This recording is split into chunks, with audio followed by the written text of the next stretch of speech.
Hi everyone, welcome to another midlife crisis guys video. I'm finally getting out there. I'm so excited. We've got a trip due next week. We're off to quite a long hike and a wild camp as well. So not going to disclose where, but it's on the cards. So film coming up very, very soon at long last. In the interim, I've been reviewing some of my gear. Not doing a review, but just taking a look and taking stock of some of the gear I've got, and bearing in mind obviously we are in mid-July. You wouldn't believe it with the amount of rain that we've had, but it is typical English summer. Specifically for this trip, I have aware we're going to do quite a bit of hiking and quite a bit of quite a few ascents as well, and possibly even a bit of scrambling involved. Now, it occurred to me that you would have seen my Osprey big 65 litre bag, which I've used previously for various trips, namely the Pennine Way, which seems an eternity ago, which it was, and I will be getting back on there.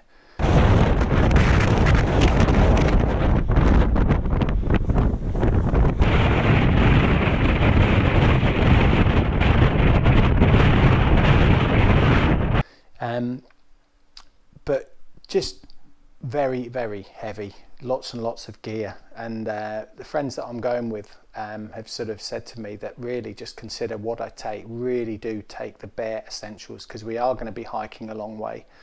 And I did suffer with my knees, I did suffer with my Achilles, and without trying to hide the fact, I did suffer probably because I was carrying too much weight for too far. So I've totally revamp what I'm taking, but what I did really realise was I needed a smaller bag. It's all well and good saying just have my big 65 litre and put less in it, but it's still quite a big frame on my back. So it occurred to me it probably would be worthwhile investing in a smaller rucksack. And always I confess fully to taking probably more than I should, no matter how hard I try. So I went for the 50 litre. And after lots of deliberation and lots of looking at the internet, I ended up in my local Decathlon store. Now, like them or hate them or love them, whatever, they do some pretty good stuff, I reckon. It's quite handy. It's on a site with the dreaded Swedish IKEA, which my wife quite likes going round. So I'll always make a deal with her. If I take her to IKEA, I get to walk around Decathlon. I'm like a kid in a sweet shop in there. It's fabulous. I really like the place. It's French owned, started off in Lille in the 70s from one store, and it's can you tell I've just done a bit of reading on it and subsequently grown and became really popular.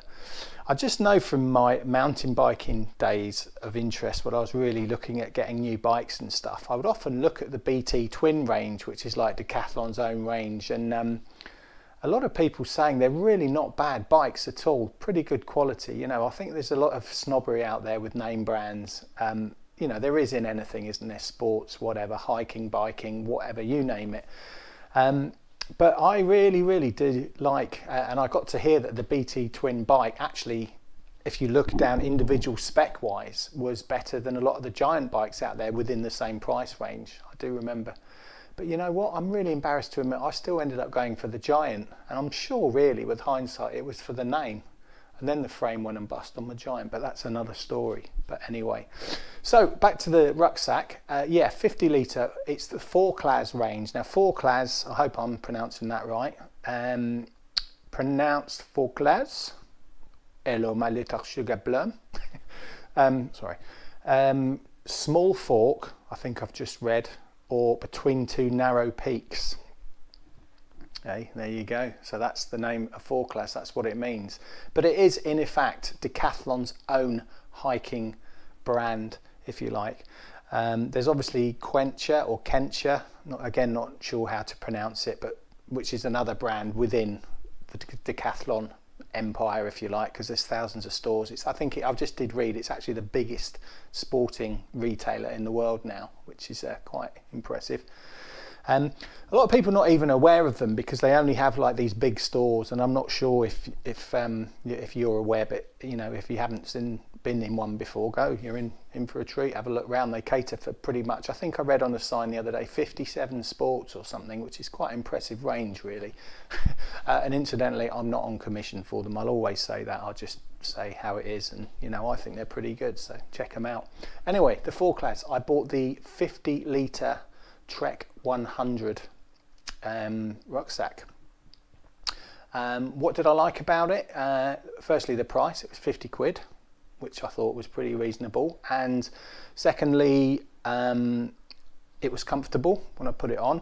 And I do love, and I'm going to show you a full video really of the review that I've done, the zip. It zips right down the middle, and then you can open and have easy access to everything, to all your gear. So that I particularly liked as well. Just a little bit out of the box there from your standards of having to put your arm in and sort of get down and root round in your bag. You open it up and have full access to everything within your bag.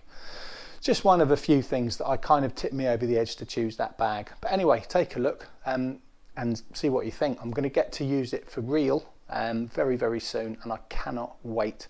Just got a few night shifts to do on the ambulance, which is just want to get them out of the way, and then I'm off on a wild camp and hike. Cannot wait. Anyway, this is the Forclaz, and see what you think. Thanks for watching.